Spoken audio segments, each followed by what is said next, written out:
Good evening and welcome to the League of Women Voters of Hamilton County's Candidate Forum for the office of U.S. Congressional District 5 of Indiana.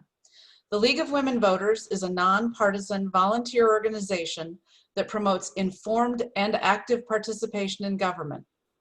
I'm Lisa Dick, President of the Hamilton County League. Our moderator this evening is Janet Chandler, League member and teacher at Hamilton Southeastern High School. Our Zoom technology is being managed by Catherine Huddle of Carmel Clay Public Library, and I will be the timer. At this time, I will turn the introductions over to Janet. Thank you, Lisa, and thank you, candidates, so much for being here this evening. We're going to go through as many questions as we can, but before we do that, we'll listen to opening statements. You have up to 2 minutes for your opening. And first, Ms. Hale. Well, hello, everybody. Thank you for listening to the debate, and thank you, League of Women Voters, for hosting, and thank you, Victoria Spartz, for being here as well. This is a very important exercise in American democracy, and this certainly is an exciting election cycle. But I'm Christina Hale. I'm running for Congress because I believe we need problem solvers in Washington. We need people who will reach across the aisle and get things done. And I learned firsthand what Indiana families need, raising my son as a young single mom, putting myself through Purdue University at the same time as putting Owen through school too. I also learned that working for a global NGO dedicated to supporting public health and children's issues all over the world. At Kiwanis, I supported programs and partnerships with UNICEF to protect women and children from disease, to support vaccination projects and safe, healthy births. And I learned how to do this as well as a member of the Indiana General Assembly, where I reached across the aisle and I got 60 bills passed in my 2 terms. And every single bill I passed had a Republican partner working with me on it as a co-author, co-sponsor. I'm proud of that. I'm proud of that. And I'm going to take that ethic and that attitude and that experience of reaching across the aisle and getting things done to Washington as the next member of Congress from our district. Thank you. Thank you, Ms. Hale. Ms. Spartz. Thank you for having us tonight. Thank you, Christina, for joining. I think it is a very important election, and I hope Hoosiers do pay attention to this election. I think the choice is very clear. We have Christina. She's a very nice lady, but she's a typical career politician, has a lot of talking points and a lot of promises. She talks misrepresenting that she worked as a bipartisan support, that she passed over 60 bills where she authored only 1. She misrepresented my record and also attacked my family, but that's just a part of politics, an unfortunate part of politics, which is okay. You know, we have to be tough. And you have Victoria. I never planned to be a politician. I'm a suburban mom of 2 daughters who struggles handling my kids, husband, jobs, career, and everything else. Starting my businesses, try to advance my career in public accounting firms, but understood that we have real challenges and we have to deliver results. And we have too many issues that politicians abandon. So I was willing to fight my own party to deliver results, good health care, government transparency in the economy, a good education for Hoosiers. I hope I can earn your support and I will never let you down. Thank you. Thank you, Ms. Spartz. Our first question will go to you. Candidates will have up to 1 minute to respond to a question. COVID CARES Act expires December 31st. As a member of Congress, what would be a step that you would want to take regarding the COVID CARES Act when you would take office in January? Ms. Spartz? Well, you know, as a state senator, I have been dealing with a lot of constituents' issues, and it is a terrible crisis we have. And it's very important for us to have a good policy that we can recover from this crisis. But the most adverse effect this virus had is for small businesses. And small businesses are engine of our economy. I actually was endorsed by Association for Small Businesses because I always fought for the interest of the little guy in the state legislature, and I'll continue doing it. We need to have good tax environment. good access to capital, low regulation environment, and help small businesses to succeed, because that's what American ingenuity. We do too much cater to large companies, and large companies like large government. They like big government because it serves them and large special interests. And we need to start serving the people, and Congress needs to do it. And I will do that for the constituents if I have the honor to represent them. Thank you, Ms. Spartz. Ms. Hale. You know, that's a really important question. And over the past few weeks, I've been meeting with members of the restaurant and hospitality community. You know, there's an incredible concern I have, and Victoria's right about supporting small businesses. We could lose 75 to 85% of our independent restaurants. Those are our frontline workers, those are our small businesses, our entrepreneurs, and then the data are very clear. The evidence is very clear. Indiana's future is predicated on the support and growth of small and medium-sized businesses. When I was a legislator, I was actually named the Indiana Chamber of Commerce Small Business Champion. And this is an area where we do need to focus, but we can also not forget the people and the crush that's facing them. We could be facing an eviction tsunami soon if people who rent and also people who hold mortgages are not supported. This is the beginning of a pandemic. We are living through a healthcare crisis that has real economic consequences. And I think it's been made clear. Thank you, Ms. Hale.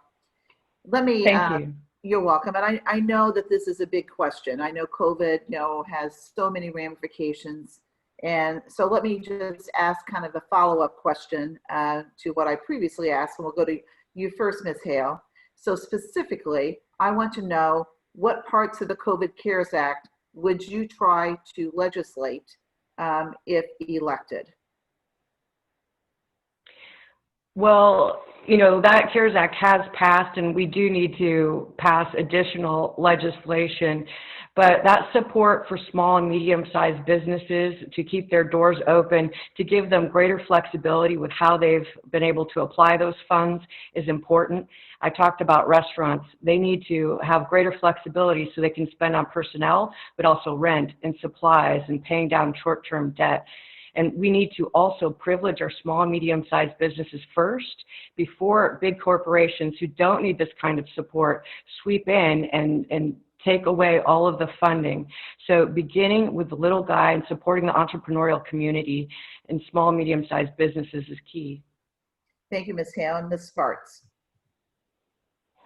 Well, I think we'll have somewhat different challenges coming up, and I hope after November 3rd, both parties are going to get to the table and start discussing. So we probably need to look at our approach and how we can help a lot of small businesses to survive, and how we can get people back on track, because it's true, a lot of challenges are going to come in our economy, and maybe have some other creative ideas and look how we can lower tax burden for small businesses, because as a CPA, I can tell you, we have a lot of laws that benefit large businesses, but they are so convoluted and so it's so hard to apply to the little guy.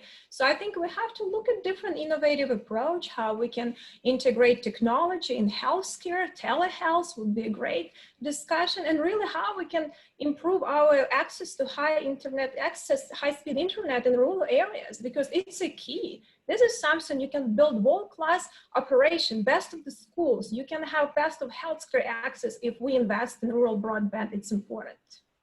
Okay, thank you, Ms. Spartz. Next question goes to you first, and it's on immigration. And so as a member of Congress, under Article 1, Section 8, it gives the legislature the power over immigration. And so what one or up to two, let's say, one or two changes would you want to make to our current immigration law? And Ms. Spartz first. It's kind of interesting because a lot of times legislative branch forgets that it's their responsibility. I always kind of even argue the State House that, this is not the governor, president should legislate through executive order. That is a responsibility, and we dropped the ball. So I think we need to make sure that we have secure border, but also have a robust visa system that if we need workers, we have to be able to obtain these visas in an effective way. And people that come legally here that have to have an effective way to become citizen and contribute to society. It took me 6 years to become citizen. The system is too bureaucratic. We need to simplify, but I think it's important for us to know that we're a country of immigrants. We were built by immigrants, and we can bring a lot of value. If we have robust and immigration system, and Congress better get this thing done, not talk about it all the time. Politicians talk. Thank you, Ms. Spartz. Ms. Hale. Every American family has an immigration story. My grandmother came to this country with nothing as an orphan from Cuba. And I'll tell you, the first thing we need to do is stop separating children from their families at our border. We do need strong borders, but this is not an American value. It's not the American way, and it's harming children today. Secondly, we need to find a pathway to citizenship that is clear and easy for our dreamers and some of our young kids that came to this country that are too scared to even dream. We need efficient immigration reform, and a bipartisan bill passed through the Congress, and this next coming Congress needs to get that work done and solve these problems for our country. Thank you, Ms. Hale. The next question will go to you first. In 1965, Congress passed the Voting Rights Act, which expanded opportunities, especially for African Americans in the South, in states that had passed some discriminatory laws. The Supreme Court in Shelby County versus Holder took away some of those protections. And as a result of that, we've seen an increase in photo ID laws passed and other types of activity. Do you think it's time for another Voting Rights Act, maybe on a national level rather than just targeting certain states?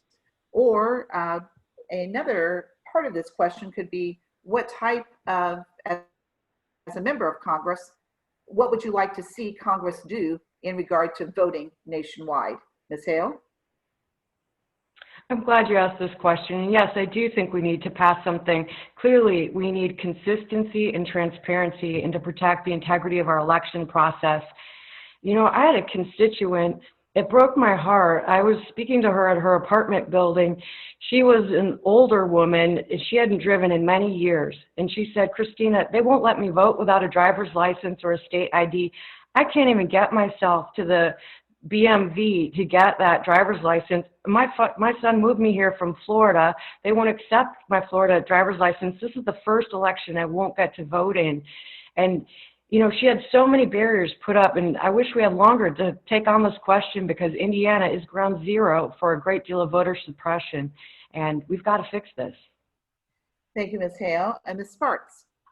Well, actually, as someone who worked in election audit, someone who was precinct committeeman, vice chairman of the party, I really understand the importance to have good processes. I also understand the importance for people to get engaged. And I get very disappointed when in some of the primary election in Hamilton County, we have 10, 12% turnouts. People need to understand this is important. But I also think we need to make sure that we address some of the issues like cybersecurity. It seems like when I was in audited profession, it was one of the key risks for a lot of corporations, but our government sometimes lacks looking into that. So I think that is something very important issue Congress should take a look. Thank you, Ms. Spartz. Our next question is about climate change. And so this is a submitted question that we received from a member of the community. And they wanted to know, what beliefs do you hold about climate change? And they specifically referenced that the National Academy of Sciences and U.S. Climate Report have determined that climate change is a serious problem, mainly caused by the burning of fossil fuels. And then they also mentioned the Purdue Climate Change Research Center, and they talk about the impact that climate change has had on Indiana, on agriculture and infrastructure, et cetera. And so again, the question is, what beliefs do you hold about climate change? And as a member of Congress, what would you do about those beliefs? Ms. Spartz? Well, you know, regardless what science, they can debate what contributes to, you know, if it's a human impact or not, we have to promote good policies for clean environment. It's very important. And I think it's important to do it in a thoughtful way not by destroying the industry, but incentivize the industry and go new technology and diversify. And we see that happening, but it needs to be in productive way, not like this crazy utopic idea as Green New Deals, which is going to kill a lot of jobs and people opportunities in life, because these are livelihoods of people. So we have to be smart about it. We have to work with farmers to promote. I think Purdue has some great initiatives where you can have double crops, then you can have no-till crops, so which also help the environment. We have to have smart policies to incentivize, but we cannot destroy industries. And if consumer demands sustainable solutions, all companies and people will adjust to that. And because demand is the key driver of success in our country. Thank you, Ms. Spartz. Ms. Hale. I do believe in climate change, and I do believe the science, and I am a proud Purdue graduate, and I'm very grateful for the service that that center provides our state. My primary focus here too is on air quality, and I want to remind everyone that Indiana has some of the worst air quality of any state in the nation, and that's because we've been a dirty coal-burning state for far too long. There's great opportunity here now. We can bring clean energy jobs to Indiana and take the lead when we diversify our energy production portfolio, which we'll necessarily have to do because costs for energy are also going up in Indiana.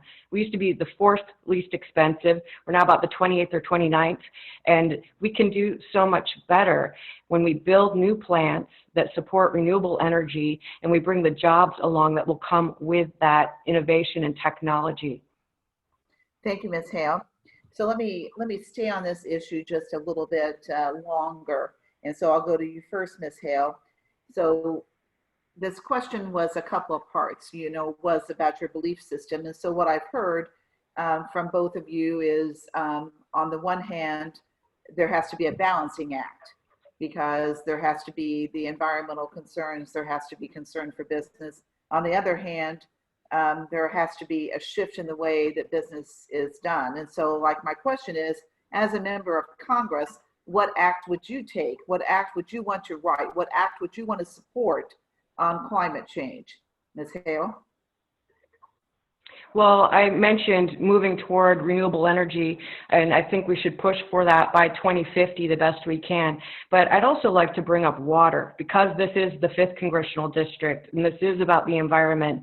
The White River runs through our district. It's the Eagle Creek watershed. This is the water the kids brush their teeth with, and we all rely upon, humans as well as business. And many people make the case that water will be the economic development issue of the next 100 years. So protecting its quantity and its quality here. And this is the drinking basin of central Indiana, which is also the economic driver of our state.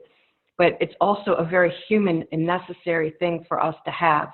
And I think it's important that we continue to move toward protecting our waters here, keeping them clean for today and for tomorrow's generations as well. Thank you, Ms. Hale. Ms. Spartz? Well, actually, I cannot agree more. Actually, as someone who, my farm operation actually was recognized as river-friendly farm of Indiana, and we do farm in the White River watershed and utilize a lot of innovative technology, I can agree more, but we have to incentivize innovation, all type of energy, gas, nuclear, solar, wind, and also look at some technology like in farming, as I mentioned before, to do, wheat is a perfect double crop, that cover crop that is green during the winter. So it can have a lot of value for the environment when nothing else is green. We just have to have smart technologies with smart incentives, not destroy our industries and farmers and destroy people's lives. We just have to be rational. Thank you, Ms. Spartz. The next question will go to you first. And so this one is a Black Lives Matter question. Obviously, the past few months, our country has been torn apart on issues relating to racial justice. And it seems like one issue could be that some feel as if police are not held accountable for actions. And so as a member of Congress, one of your responsibilities is to, help write federal criminal code. And so I'm just interested because these situations happen in cities that have their own ordinances. They happen in states that have their own laws, but yet they also happen within our country. And so in a federal system, what choices would you make as a federal legislator to try to bring some type of healing to this situation and dealing with the idea that police seem not to be held accountable from perception anyway? That is the perception. So Ms. Spartz? Well, we can always have, more training for police, body camera, and I think that will be useful. But we also need to understand, actually as a state legislator, I not just say that Black Lives Matter. I stood on some issues because I felt and made some votes, tough votes, because I felt some of the legislation in criminal justice system created injustice to poor and minorities communities, because I would like to have people second chances. And I made some tough votes that I'm getting misrepresented by other side, unfortunately, because I'm not just say I do. I also legislated juvenile prevention programs, better education for this community. We need to empower Black children to have the same opportunity in any other community and have good policy. And unfortunately, the other side is not doing it. They have a lot of talking points and promises, but we've been delivering that, and I will deliver more, working with the state and locals, businesses and nonprofits to deliver good solutions to the areas that really struggling right now. Thank you, Ms. Spartz. Ms. Hale? Well, I think it's very important for our Black friends and colleagues and neighbors to hear from us that Black lives do matter. This has been a very difficult summer, and we've seen so many tragedies, but I think there's some simple solutions that we can take on that will bring greater comfort so that all communities feel protected and served. And first, making sure that our law enforcement officers have body cameras and that they use them. And I applaud our governor for providing that for our state troopers. That was a good move. But we also need to end no-knock entry for drug offenses. We see the violence and the tragedy that can come from that. And certainly we also need to end chokeholds for our citizens. These are some simple measures we could get to work now and get these passed and bring great relief, I think, to all Americans, but particularly the African American community. Thank you, Ms. Hale. I'm going to follow up on that, and this will come to you first. So let's talk about, again, both of you have experience in the state legislature, but let's talk about Congress, right? The whole picture here. And so for Congress, what specific action do you think would be appropriate for a member of Congress to take as far as an introduction of a bill showing that Black Lives Matter? Ms. Hale? Well, that's a big question. I think, too, you're getting at the issue of systemic racism, which is absolutely real in our country. And we just have to look at Indiana's own history to see that our lawmakers 100 years ago, half of the General Assembly and our governor, the people writing our laws, were revealed to be members of the Ku Klux Klan here in Indiana. This is not a unique program or problem. And what we need to do is, in a very bipartisan way, collaborate, demonstrate to all citizens that we have this problem and we have to stop kicking the can down the road. And there are a number of metrics we can see. The number of people of African American descent incarcerated, and the United States incarcerates more of our citizens per ratio of population than any other developed nation. That's got to change. We've got to help African Americans accumulate wealth and then pass that wealth along generationally. That's a solution I'm looking for. And Victoria's correct. We're going to have to look generationally and support, quality daycare, support educational pathways, and support programs like this. Thank you, Ms. Hale. Thank you. Actually, one thing that would like to happen, because we have a very good evidence-based program in Hamilton County, youth assistance program, to help juveniles before they get into juvenile justice system, to empower with wraparound services. And I actually, even though I'm a Hamilton County legislator, I understood we cannot build the wall. So we legislated this for Marion County and some other 4 pilots. We had 5 pilots in total with Chief Justice, and we find Central Indiana Community Foundation. We had schools collaborating, and we try to do joint funding with federal government, but they have so many strings attached. We couldn't integrate these programs. And I think that will take federal, state, local governments, nonprofits and business community working together to empower youth for better opportunities in education, provide better wraparound services, mentoring, and help these kids before they get into juvenile system when they're still little, and that will give them a lot of opportunities in life. I would like that program to be implemented because we can be tremendous success for counties like Marion and Madison. It will be great for them. Grant. Thank you, Ms. Spartz. And next question's coming to you first. What one law would you pass on any topic to make the country better? I always joke that, I always joke that I decided to run for Congress. I need to get mental health checkup because of healthcare costs. And it is really staggering what's happening with healthcare. That is would be number one priority, to make healthcare affordable and accessible and transparent, that every individual has an opportunity for quality healthcare.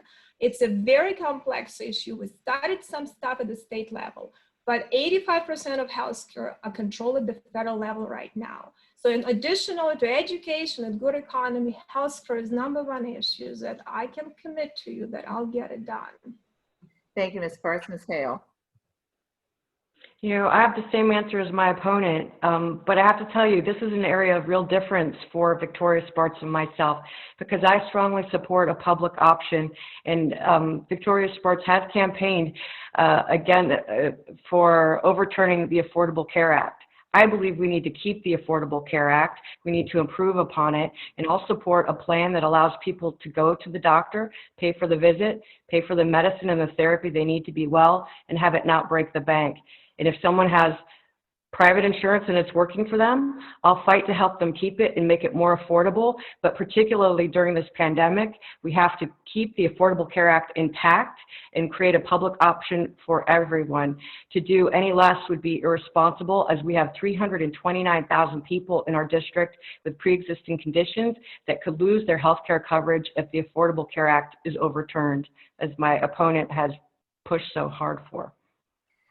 So let's talk about that. You both say that healthcare is your most important issue. And so sometimes it's the devil in the details as to how this is done. And obviously, I would agree that healthcare is very complicated. So if people say that the Affordable Care Act isn't working, then how should that be fixed? Or would you support, something else entirely? So like we currently have an Affordable Care Act in some form on the books. And so Ms. Spartz, like what needs to be fixed about the Affordable Care Act, as the next step to further healthcare? And I think that Christina is right. We have a huge difference, because I do not believe that government should own insurance company and own assets. Government take over healthcare. This is actually a pure definition of socialism when government owns companies. Saying said that, if you think about it, Affordable Care Act reduced access, double premiums, gave an average $400,000 cash for each insurance to big insurance companies. It's bankrupting our country. So we cannot continue anymore like that. We have to be able to have transparent health care. We need to have an ability at the state level to handle high-risk pools, because with the state, we actually guaranteed coverage for pre-existing conditions, and not just the coverage. We need to deliver value. We need to make sure that people can get the right care if they're in trouble. We need to make sure, because when you're sick, it doesn't matter. We also need to make sure that we protect Medicare. If we make Medicare for all, as a lot of people on the other side want, the seniors will be on the chopping block. Thank you, Ms. Spartz. Okay, I'm moving Ms. Hale, that same question. When I was a young single mom, I couldn't always afford health insurance myself. I lived with years without it, and that was stressful and scary. and so expensive. But what's even more scary to me are the 500,000 Hoosiers who filed for unemployment during this pandemic. And I just want to remind everyone, those jobs may or may not come back. We're still living through this difficult time.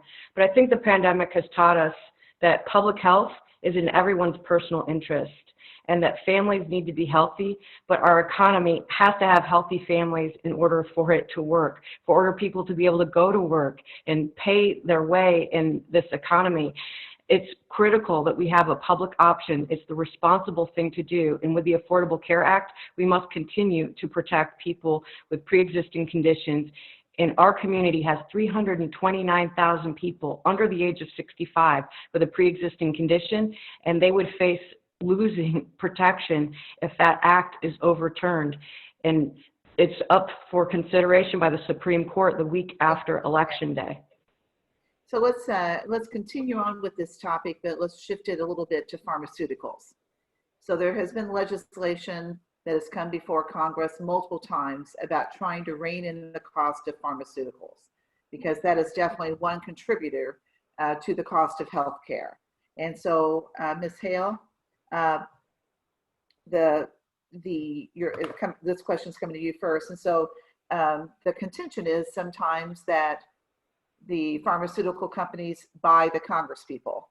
And so therefore, you know, the lobbyists, they're beholden to them. And so therefore they don't make any type of laws to counter the pharmaceutical hold. So as a legislator, as a member of Congress, what would you do about that particular topic?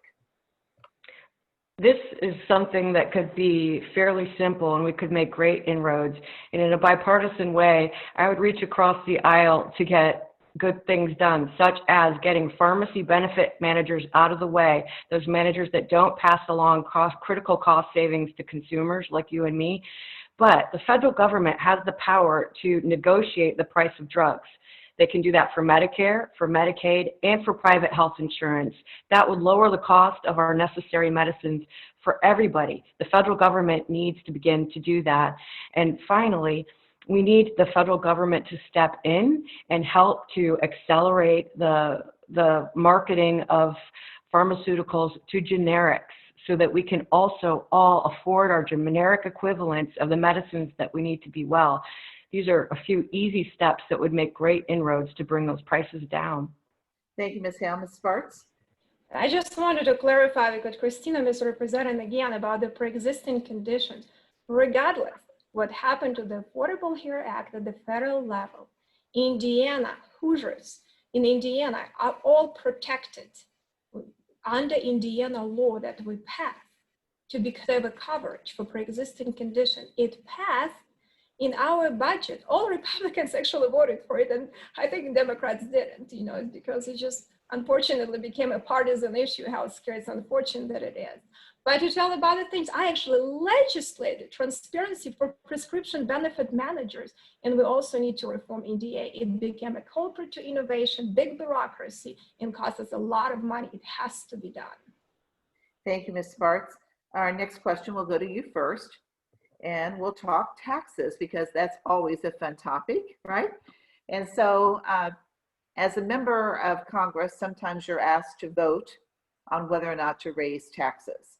And so, and that's not popular, of course, with anyone. No one wants to pay more taxes, but people also want government services. And so that's always a balancing act, again, between the appropriate amount of taxation for the government to be able to do its work. And so what type of, I guess, what do you think would cause you to raise taxes? What kind of need do you think would cause you possibly to vote to raise taxes, Ms. Spartz? Well, as a CPA, I understand tax code quite a bit. And I can tell you, we have a lot of loopholes that we need to fix before we start raising taxes to any small businesses, because unfortunately, most of the time who is going to hurt. We talk about rich guy and everything, but mostly who's getting hurt, is a little guy and small business owners. And I think that's important, that they have an ability to save, invest, raise family, invest in the future of their children. So I think it's important. Before we start looking at the revenue side, and all politicians love to do it, we need to look at the expenditure side and have more government efficiency. I actually work on these initiatives in the state level. I know what needs to be done. I used to do a lot of these things for big corporations, so I understand what needs to be done, but we need to have more transparency, auditing, and efficiency in the government before we start raising any taxes, because that's usually hurts businesses and the little guy the most. Thank you, Ms. Spartz. Ms. Hale. Transparency is key, and I was very disappointed that the Trump tax bill actually raised the debt ceiling. Those were unfunded tax cuts that were for mostly corporations. For individuals, they're set to expire, and they are costing us $2 trillion that we still haven't paid for. We're seeing too the inequity. Donald Trump has just today been revealed as having paid little or very little tax, $750 or zero tax, as a billionaire businessman. Clearly that reveals that there are loopholes, there are challenges, there's just an unfair burden placed on the middle class. And I will reach across the aisle in Washington and work with anyone and everyone to improve this situation for working people everywhere. We've just got to bring more fairness and transparency to our taxation system, and no billionaires should be let off the hook. Thank you, Ms. Hale. Let me follow up. We have a question submitted from a community member about the so-called sin taxes, like taxes on cigarettes, alcohol, sugar drinks in some communities. Would you support legislation in Congress to increase taxes on those items on the federal level? And Ms. Spartz first. I don't believe in in picking losers and winners, but I think we need to have a fair tax environment, and I think it needs to be fairly applied to different businesses. I think it's also interesting just to mention something, at the tax cut that President Trump and Congress legislated, we could do more, but actually it saved $1,400 for Hoosier families. So we cannot forget that. It was actually very important. It boosted our economy. We have some of the lowest unemployment. So I think we need to remember that. But I think we need to make sure that we have a good environment, because tax policies always hurt middle class, always hurt small businesses. And we have to be smart, and we cannot forget about them, because they will be in trouble after this crisis. And we need to be a hand for them, not to further tax them. Thank you, Ms. Spartz. Ms. Hale. Janet, earlier you were talking about the conundrum that elected officials often face when they don't want to do something unpopular. And I think that's where the genesis of so many of our sin taxes come from. But anytime that I would be faced with this kind of proposal, I'll tell you the kind of legislator I'll be. I'll be someone who does her homework. I'm going to work across the aisle. I'm going to work for solutions for people, and I'm going to look for votes that make sense for the people that I represent. I'm very loyal to my constituents, and I will also have a strong constituent outreach and listening program, as well as a constituent services program. And I'm going to be very measured and thoughtful when I approach any kind of vote like this on a sin tax or any other kind of tax. Thank you, Ms. Hale. Our next question will go to you first, and it will be our last question before we move to our closing statements. And so, as a member of the House of Representatives, you are one of 435. As a member of Congress, you are one of 535. And so what specific action would you take to try to make a difference for Hoosiers in the 5th District? Ms. Hale? Well, I think first, being responsive and in touch with my constituents and being a good listener will be key to being a good representative. you can't represent if you're not in touch with the people that you hope to be with. But as I mentioned earlier, I hope to make my mark in pushing for healthcare solutions for people. I lived without health insurance myself. I know what that can feel like. And I also feel just so painfully through this pandemic how critical it is that we bring solutions back for the people that live here, people who are living today without coverage, who can't go to the doctor or pay for that visit or afford their medicine. And this is a critical area where we have to get things done. Thank you, Ms. Hale. Ms. Spartz. Well, I'll just work with my colleagues, and I'm not just saying that. We actually delivered some major bipartisan legislation on healthcare. I met with enormous amount of stakeholders, dragged them to the table and said, you know, in any business deal, if you're a little bit unhappy, but still happy enough, that's how things work. I went to my Democrat colleagues and I said, we can do politics on the floor, but I need your vote. It benefits constituents you represent and I represent. We have to deliver this reform. So you need to work with people and deliver results because Congress is broken and we have to fix problems. And I will work with everyone and drag onto the table to deliver results for the people. Thank you, Ms. Spartz. We're going to go to our closing statements now. Each candidate will have 1 minute to give closing remarks. And if you would like, if you need a suggestion from me, you can always include an adjective or a noun or some kind of word that best describes you, that differentiates you from your opponent. But that's up to you. That's candidate choice, just an option. And so, Ms. Spartz, we'll start with you first.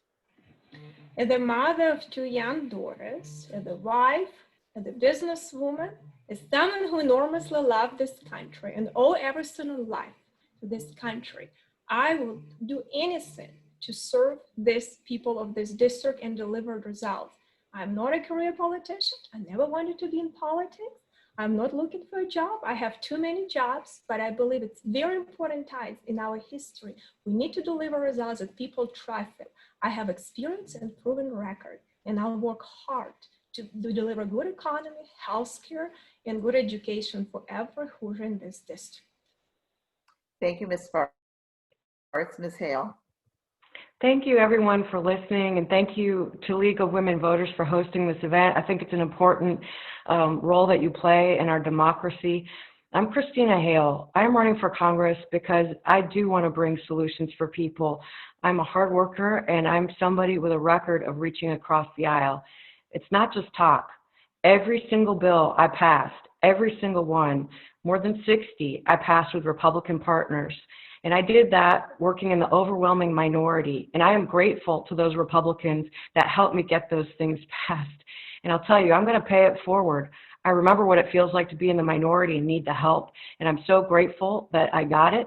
And I'm going to take that ethic and that experience to Washington with me. And I respectfully ask everyone to please consider giving me a chance and giving me your vote on or before November 3rd. Thank you. Thank you, Ms. Hale. And I'd like to thank both candidates for your participation this evening. In a rapid fire fashion, you responded to 13 questions and did your opening and closing, and we did it all in under an hour. And so now our Hamilton County League of Women Voters President, Lisa, is going to come back on and give some closing remarks. Thank you, Janet. The League would like to remind our audience that Hamilton County residents must register to vote no later than October 5th.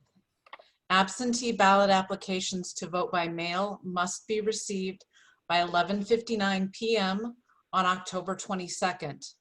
Early voting in Hamilton County will begin on October 6th. We will have 8 locations for early voting, including sites in Noblesville, Carmel, Fishers, and Westfield. Vote411.org is an online voter guide funded by the League of Women Voters Education Fund.